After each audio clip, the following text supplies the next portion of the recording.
विजयते श्री त्रिभंगिराय प्रभु। आचार्य वाच्यः प्रणमामि। भाष्य निबंध सुबोधने स्थातराशयास्ताः मत्स्वान्तागत्य कृपाप्लुपास्तां मदी वाचां रचयन्तु लंकृतिं।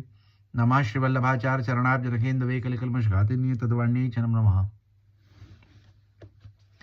बाल बोध की पूर्व भूमिका के अंतर्गत यासु पूर्व जो है अपन ने वेदन के षडांग को देखो तो कि क्या प्रकार सु वेद के 6 अंग है, उन 6 अंग को तात्पर्य कहा है, वाको अर्थ कहा है, वो वेदन के अर्थन को समझवे में क्या वाके अंग रूप बने हैं, ये सब बात अपन ने देखी थी।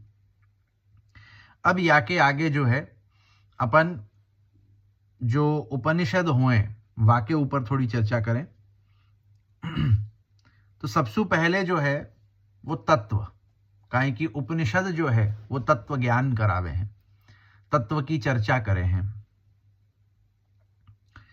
तो सबसे पहले अपने को समझना पड़ेगा कि तत्व कहा है। तो तत्व को अर्थ है वाको जो प्रकार को स्वभाव है। तत्व माने कि वाको जो प्रकार को स्वभाव है, वाको तत्व कहें। अब यहां वाको ब्रह्म को कहो जा रहे हो, जो कहो ना कि वाको जा प्रकार को स्वभाव है, तो वाको माने कौन को जा प्रकार को स्वभाव है, कि ब्रह्म को जा प्रकार को स्वभाव है। तत्व ज्ञान माने का कि वाको जा प्रकार को स्वभाव है, वाको ज्ञान। अब कौन को जा प्रकार को स्वभाव है, तो कहे ब्रह्म, कि ब्रह्म को जा प्रकार को स्वभाव है, वाको ज्ञान, वाको तत्व ज्ञान कहे। तो ब्रह्म और वेद एक ही है। वेद ब्रह्म रूप है, ब्रह्म ही वेद रूप है। वेदो नारायणो साक्षात, या प्रकार को श्लोक शास्त्रन में आवे है कि वेद जो है वो साक्षात नारायण के स्वरूप है। वेद ब्रह्मात्मक है और ब्रह्म वेदात्मक है, कि वेद जो है सो ब्रह्मात्मक होवे हैं, ब्रह्म रूप होवे हैं, वाही प्रकार सु ब्रह्म जो होवे सो वेदात्मक होवे है, सो वेद रूप होवे है। वेद और ब्रह्म, जैसे यासु पहले मैंने बताया है कि वेद जो है वाको अपन वेद भगवान ही कहें, काहे कि भगवान को साक्षात स्वरूप है। ब्रह्म रूपी तत्व को वेदसु अलग पाड़ के ब्रह्म को समझावे की चेष्टा वेद ने करी है। क्या कहे हैं कि जो ब्रह्म रूपी तत्व है, ब्रह्म बात जाको अपने को जाननो है, जाको अपने को समझनो है। जैसे ब्रह्म सूत्र को पहले ही सूत्र कहे ना, अथा तो ब्रह्म जिज्ञासा, कि अब जो है अथा तो अथ माने प्रारंभ कर रहे हैं। क्या बात को प्रारंभ करें? ब्रह्म की जिज्ञासा। ब्रह्म कौन है, कैसो है, क्या प्रकार को है, वाको स्वभाव क्या है। तो वही कहे हैं कि ब्रह्म को समझनो, जाननो, ब्रह्म क्या है, कौन है, कैसो है, वाही को ब्रह्म जिज्ञासा, ब्रह्म तत्व को ज्ञान इत्यादि अपन कहे हैं। तो जो ब्रह्म रूपी तत्व है वाको वेदन सु अलग पाड़ के वाको समझानो, कि वेद में सु अलग हटके अगर अपन ब्रह्म को समझे तो क्या हो सके, कैसे हो सके। तो वा प्रकार की चेष्टा वेदन ने करी है कि वेद ब्रह्म रूप है, ब्रह्म वेद रूप है।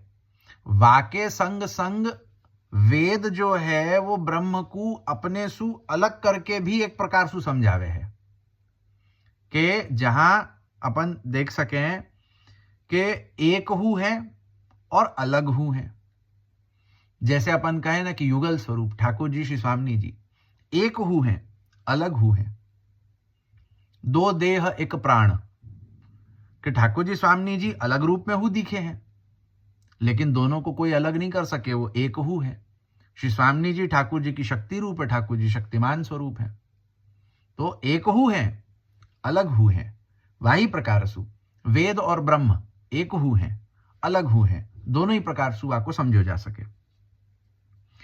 काहे कि हमेशा ब्रह्म को लेके अगर वेद को समझना चाहे तो कंफ्यूजन हो जाए कि बात वेद की चल रही है कि ब्रह्म की।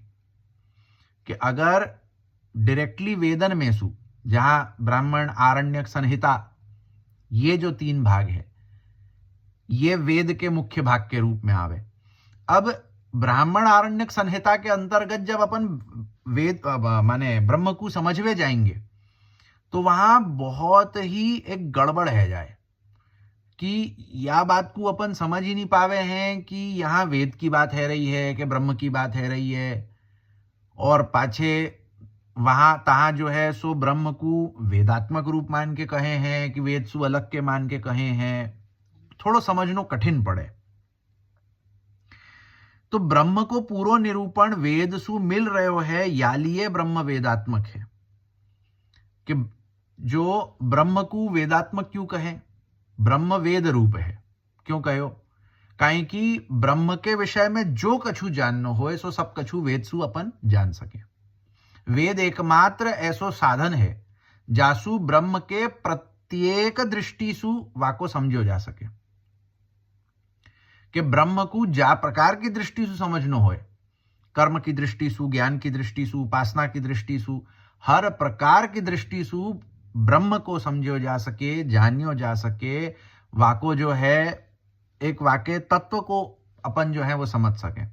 यासु जो ब्रह्म होवे सो वेदात्मक होवे, काहे कि वेद सु ब्रह्म को जानियो जा रहे है।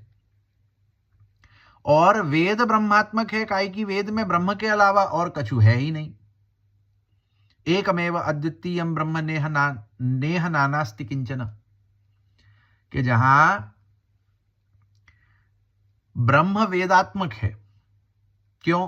क्योंकि ब्रह्म को जाननो होए तो वेद सु जान सके, पूर्ण रूपेण जान सके। यासु ब्रह्म जो है वो वेदात्मक है। और वेद ब्रह्मात्मक है क्यों?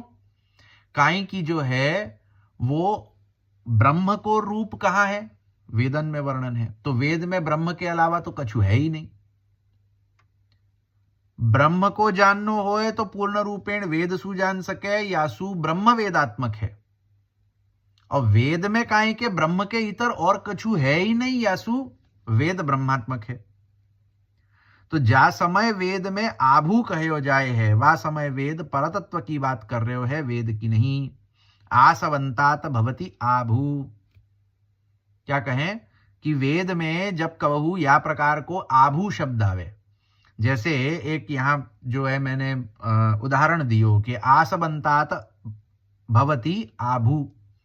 तो आभू शब्द जहां आवे है तो वह समय वेद जो है एक परतत्व की बात करे कि कोई ऐसो दूसरो तत्व है। कोई वेद अपने सु हट करके कोई एक दूसरे तत्व की चर्चा करे। कि जहां वेद कहे कि मैं तो वेद हूं परंतु मोसो अलग कोई एक दूसरो तत्व है।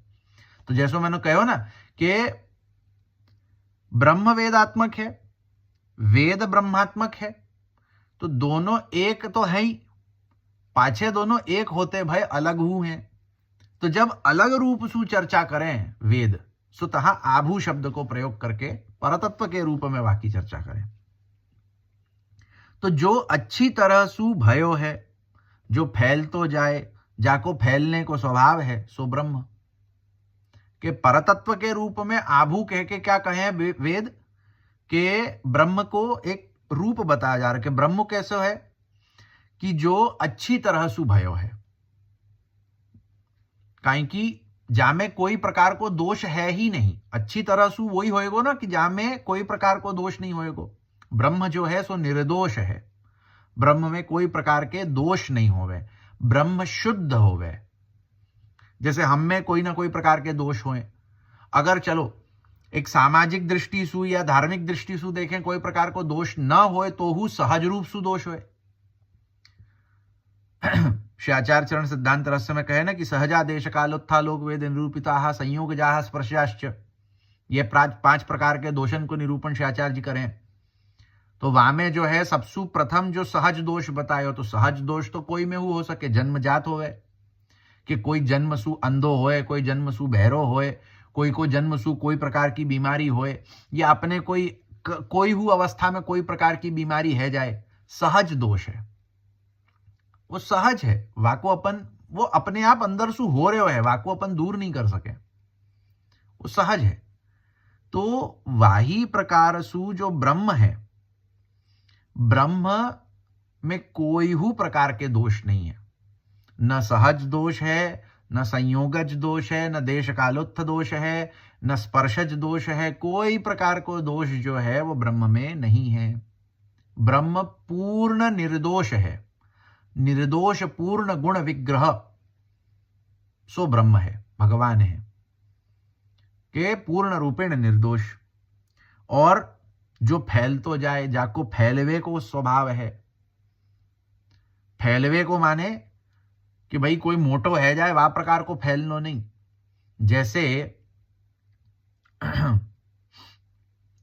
जो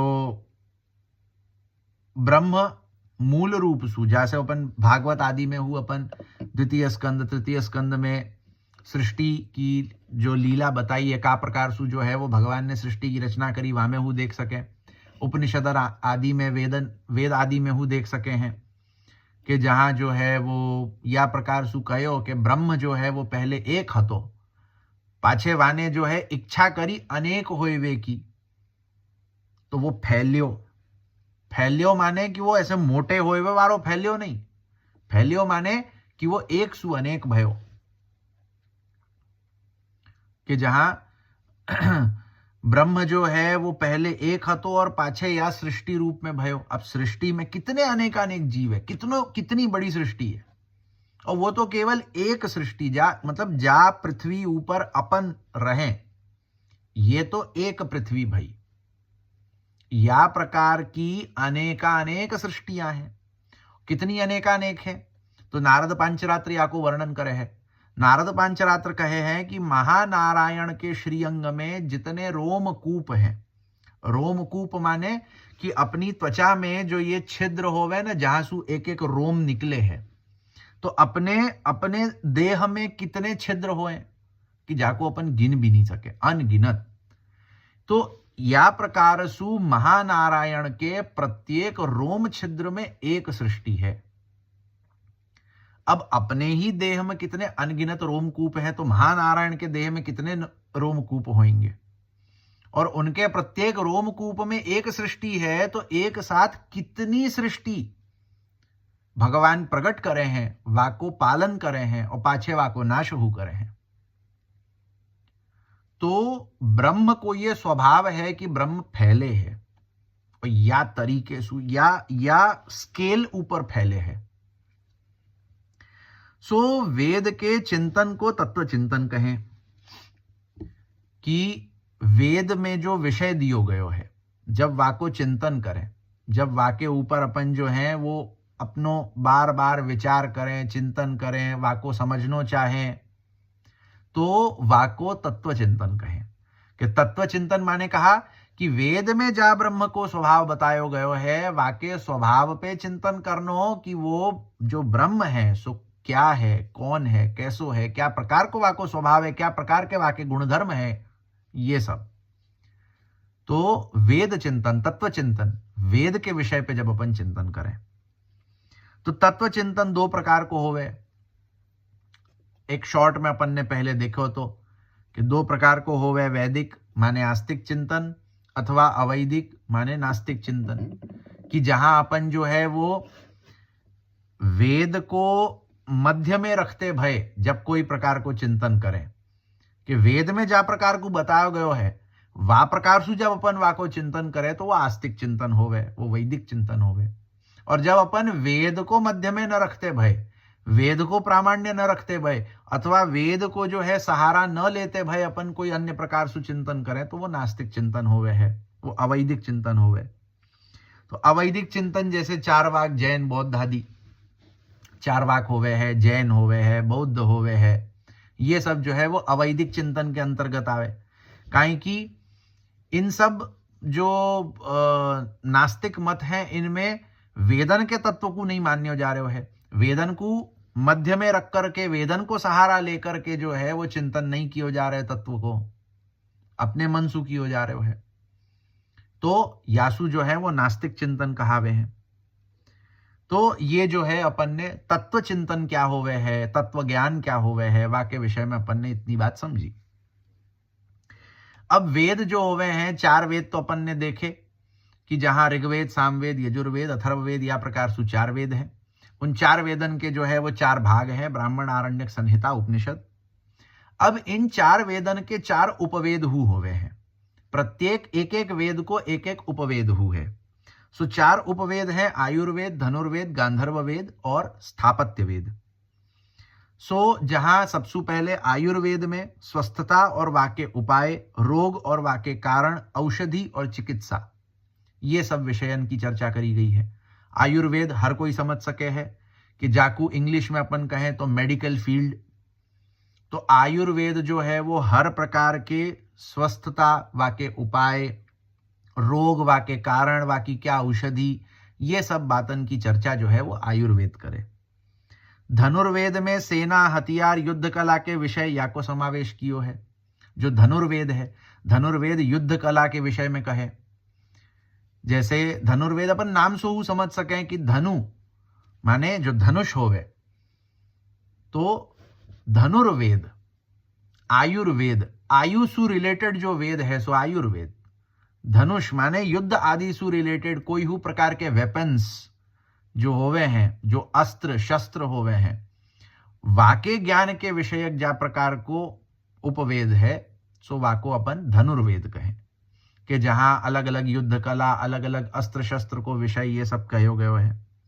वाके बाद गांधर्व वेद, ये हु अपन नाम सु समझ सकें कि गांधर्व वेद गंधर्व लोगन को कार्य कहा है। गंधर्व लोगन को कार्य है देवतान की सभा में गान कला प्रस्तुत करनो, नृत्य कला प्रस्तुत करनो।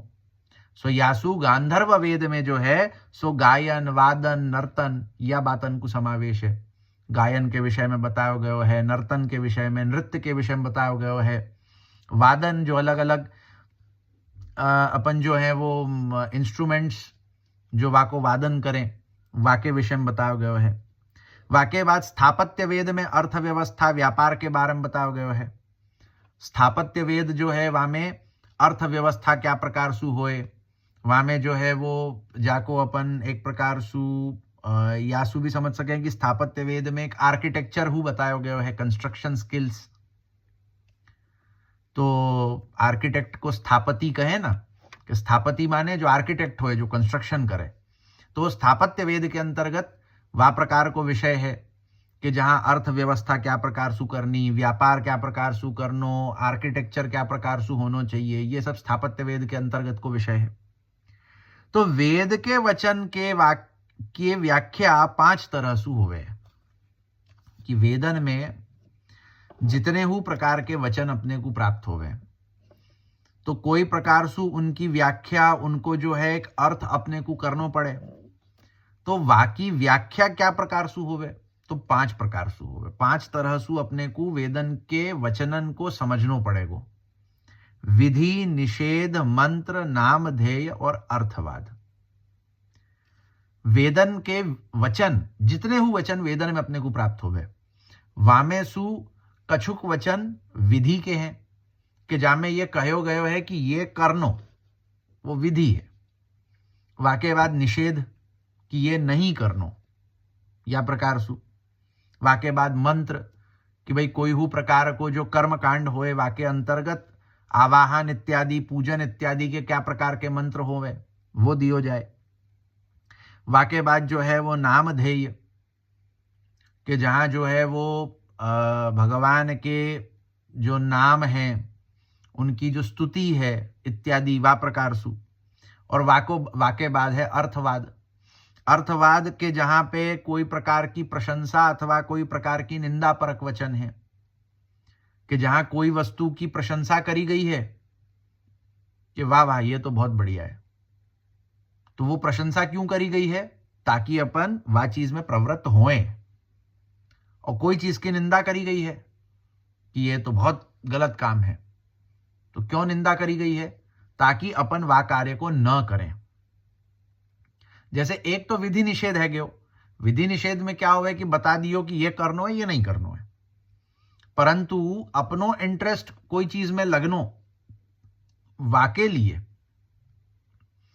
कि जैसे अगर अब एक लौकिक में उदाहरण देखें कि कोई बच्चा को अगर कछु खवानो होए तो वा वस्तु की बड़ी तारीफ करी जाए, अरे बहुत बढ़िया है, अरे क्या स्वाद है याको। तो वाके बाद में वो बच्चा क्या होए कि वाकी प्रशंसा सुन करके वाके हृदय में आवे कि भाई मुझको तो अब याको खा के देखना ही पड़ेगा। और कोई वस्तु ऐसी है कि जाकी निंदा वाके सामने करी जाए कि अरे नहीं नहीं ये बेकार है, याको क्या खानो, तो वाको लाख बार कहेंगे ना फिर यू नहीं खाए वो।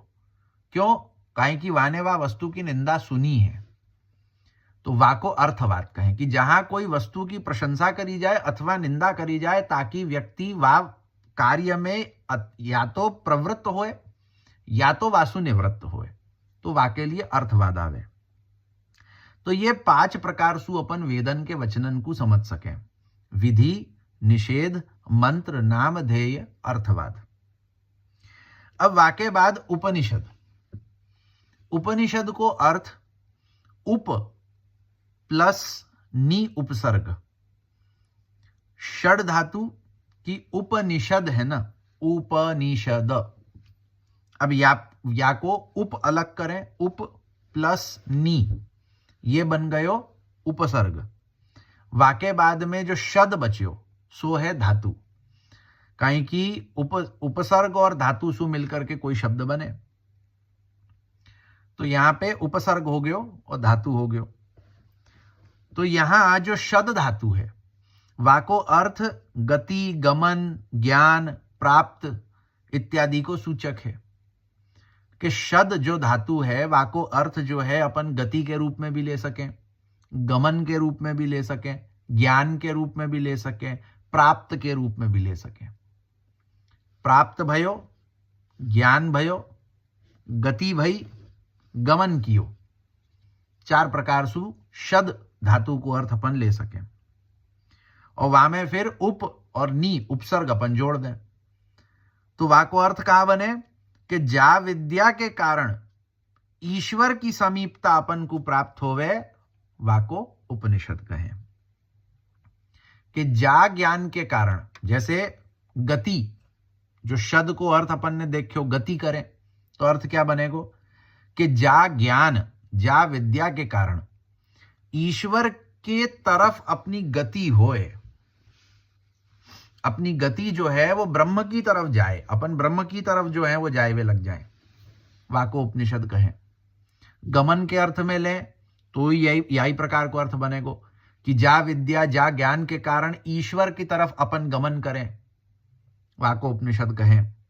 अगर अपन ज्ञान अर्थ लेंगे तो जा विद्या के कारण ईश्वर को ज्ञान होए, वाको उपनिषद कहें। अगर प्राप्त को अपन अर्थ लें तो जा विद्या के कारण ईश्वर अपने को प्राप्त होए, वाको उपनिषद कहें। तो यह प्रकार सु उपनिषद को अर्थ होवे है।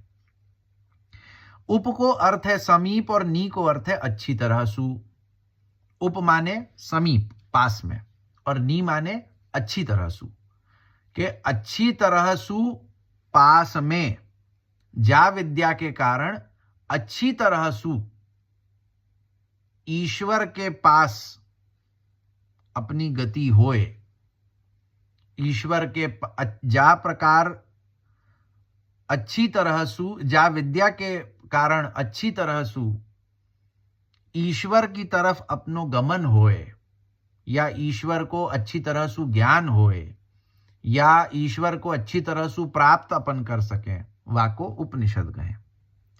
शद को अर्थ और भी होवे कि शद को जैसे 4 अर्थ जो गति, गमन, ज्ञान, प्राप्त ये अपन ने देखो, या में शद को और भी अर्थ होवे कि विनाश, शिथिलता इत्यादि। परंतु यहां अपन वो अर्थ लेके नहीं चले, अपने को यहां जो धातव्य अर्थ है सो यही है कि गति, गमन, प्राप्त, ज्ञान। तो समीप, उपवेशन ये उपनिषद को अर्थ होवे है कि समीप उपवेशन, समीप जानो। ब्रह्म विद्या की प्राप्ति के लिए शिष्य को गुरु के पास बैठनो जासु पाप को नाश हुए, वा अर्थ में शद धातु को विनाश अर्थ ले सकें। कि अब शद धातु में जो विनाश एवं शिथिलता ये जो 2 अर्थ लियो, अब या अर्थ को अगर अपन जोड़ करके समझे तो उपनिषद को अर्थ क्या होएगो कि ब्रह्म विद्या की प्राप्ति के ताई, ज्ञान की प्राप्ति के ताई जब शिष्य गुरु के पास बैठे, वाको पाप नाश होए, तो वा अर्थ में शद धातु विनाश रूप में कहें कि उपनिषद तो कहो कि अच्छी तरह सुविनाश होनो, यह अर्थ बनेगा उपनिषद। अगर शद धातु को अर्थ लेंगे विनाश, तो उपनिषद को अर्थ क्या बनेगा कि अच्छी तरह सु नाश होनो। किसको नाश होनो, क्या बात को नाश होनो, तो अविद्या को नाश होनो, पाप को नाश होनो। तो उपनिषद जो है हमारे पाप, हमारी अविद्या को नाश करे है, यासु विनाश वालो अर्थ बैठ जाएगा। और सच्चे ज्ञान की प्राप्ति के लिए अपनी गति हो रही है, तो ये शद धातु को गति वालो अर्थ भयो। जो गति के साथ संग जो मैंने पहले ही अर्थ बतायो कि ईश्वर के ज्ञान की प्राप्ति के ताई अथवा सच्चे और अच्छे ज्ञान की प्राप्ति के ताई जब अपन गति करें, जब अपनी गति होए वा ज्ञान के तरफ, तो वाको हु उपनिषद अपन कह सके। जो सच्चो ज्ञान अपने को प्राप्त हो रहे है वो अपनी अज्ञानता को शिथिल कर देवे है, या तात्पर्य में शद को शिथिल ऐसो अर्थ ले सके। जो शद को विनाश एवं शिथिलता, ये जो दो अर्थ अपन ने देखे, तो शिथिलता वालों अगर अर्थ अपन बैठाएंगे तो क्या होएगा कि जहां अच्छी तरह सु अपनो जो अज्ञान है सो शिथिल हो जाए, अपनी अज्ञानता दूर है जाए, वाको उपनिषद कहें। तो ये जो है ये उपनिषद के अर्थ हो गए। अब या के बाद जो है वो अपन आगे जो है वो आगम की तरफ बढ़े। ये अपनो जो है वो निगम वालो भाग पूरो भयो कि निगम के अंतर्गत 4 वेद, वाके 4 भाग, वाके 4 उपवेद, ये सब अपन ने देखियो। वामे जो है वेद के 6 अंग, और इन सबन में क्या बात को विषय है, क्या प्रकार को ज्ञान है, क्या या को स्वरूप है, ये सब अपन ने समझो। तो यहाँ अपनो जो है वो निगम वालो जो भाग है सो पूरो होवे कि निगम क्या होवे, यहाँ अपन ये पूर्ण रूपेण समझ सके। अब या के बाद जो है वो आगम आएगो। तो आगम में जो है सबसे पहले मूल रूप से 4 भाग हैं, स्मृति, पुराण, दर्शन और इतिहास। कि जहां स्मृति होवे, पुराण होवे, दर्शन शास्त्र होवे एवं इतिहास होवे, इतिहास शास्त्र होवे। इतिहास शास्त्र माने कि जैसे रामायण है, महाभारत है, ये इतिहास शास्त्र है। या में जो है वो तंत्र शास्त्र भी आवे है आगम के अंतर्गत। जो तंत्र शास्त्र होवे जैसे नारद पांचरात्र है, पांचरात्र में हु अन्य अन्य है कि जहाँ में पांचरात्र के अंतर्गत जो है वो अलग अलग संहिताएं आवे है। वैखानस आगम आवे है, वैखानस के अंतर्गत अलग अलग संहिताएं आवे हैं। फिर वहाँ में शैव आगम अलग होवे हैं, शाक्तागम अलग होवे, तो कुल मिला करके 7 करोड़ आगम ग्रंथ जो हैं सो हैं। 7 करोड़ तंत्र ग्रंथ जो हैं, जाके अंतर्गत वैष्णवागम, शैवागम, शाक्तागम, सौरागम, गाणपत्यागम ये सब होवे है। कि जहाँ शैव लोगन के जो तंत्र ग्रंथ हैं, शाक्त संप्रदाय के जो तंत्र ग्रंथ है, वैष्णव संप्रदायन के जो तंत्र ग्रंथ है, जैसे वैष्णव संप्रदाय के अंतर्गत पांचरात्र आवे है, वैखानस आवे है, इनकी अलग अलग विविध संहिताएं आवे है। जैसे शांडिल्य संहिता होवे है, वाके अलावा भृगु संहिता होवे है, कई सारी संहिताएं हैं। मोको सबन को तो नाम ध्यान नहीं है, देखना पड़ेगा, परंतु कई सारी संहिताएं अपने को प्राप्त होवे। तो ये सब जो है ये सब आगम के अंतर्गत आवे। या को विषय अपन जो है वो आगे फिर पाछे आगे के या में समझेंगे कि स्मृति क्या होवे, पुराण क्या होवे, दर्शन शास्त्र क्या होवे, इतिहास क्या होवे, तंत्र आदि ग्रंथ क्या होवे, ये सब विषय अपन आगे समझेंगे। तो आज अपन ने जो है यहाँ निगम को विषय पूरा कियो। अब या को यहीं रखें। शिवल्लभाधीश की जय।